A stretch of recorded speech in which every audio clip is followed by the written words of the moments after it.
Once you can master the art of negotiating and standing up for what you need in your role, the world shifts. The secret to not just surviving, but truly thriving in your career is to learn all about your strengths and leverage them to your advantage. It's about finding ways that you can actually direct your professional growth in a way that aligns with you and is authentic to you rather than just be what your boss needs. Our population isn't even raising an eyebrow about these high hours.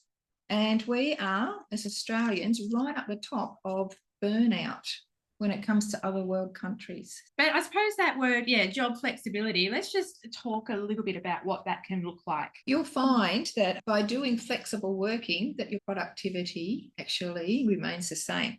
You can do remote working, you can do it from home, or maybe flexible hours, especially if you've got a family. Her boss said to her last week, and again, he's from an older generation, he's the CEO of the company, and he said to her he's finding it difficult to understand the dynamic shift post-COVID because pre-COVID, if someone wanted to work a day from home, it would be this whole process. So you need to make sure that when you are going to go in to negotiate with your boss, that you've found the right time, the right space, and a place where you both are comfortable.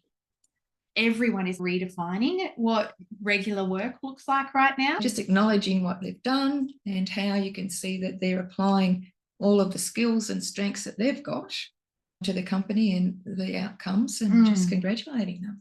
When you are in that conversation with negotiating, you need to listen extremely carefully to the other person. Okay. And also watch their body language too, because sometimes they don't convey what they're actually meaning with their words.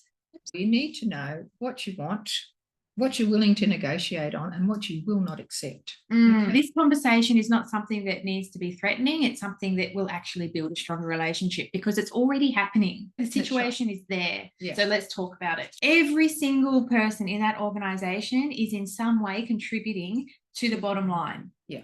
Whether it's even just to make sure that people don't get sick or that we can open the doors and have the lights on. It's okay for this not to be an open and shut conversation. In fact, it shouldn't be. I don't think it can be because that you'll always need that flexibility, because if you're working for a company, something might come up. But your results speak for yourself. If you are delivering, and particularly tying it back to that all-important bottom line that we spoke about, that is undeniable. LinkedIn is such a fantastic platform to reach out and ask if you can connect to someone that's in a similar role to you, but in a different company or industry. There's no harm in connecting and reaching out and just having a casual conversation. But what are your key responsibilities and how are your strengths really helping you achieve amazing results? Because remember, those results, they are undeniable. Yeah.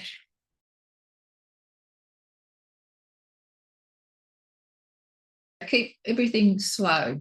You don't want this to be a quick conversation that progresses very quickly. You want it to be slow and meaningful. Yeah. And listen very carefully. Hey, I want to talk to you about XYZ. Because the sooner you can actually frame what you want to talk about, the more your boss is going to be able to relax. The most important thing during this stage of the negotiation is to let your boss feel heard. Let's try that. Let's do a trial period for the next 4 weeks. And keep open lines of communication. If you do come across some teething pains or you trip up on a little point, you can be the one to raise that with your boss and say, hey, notice this was a bit of a sticking point. When done right, negotiating for flexibility does create better outcomes, not only for the company, not only for you, but for your ability to output good work. Absolutely. Because you're not burnt out. Taking control of your career and running it like a mini business, it just changes the world.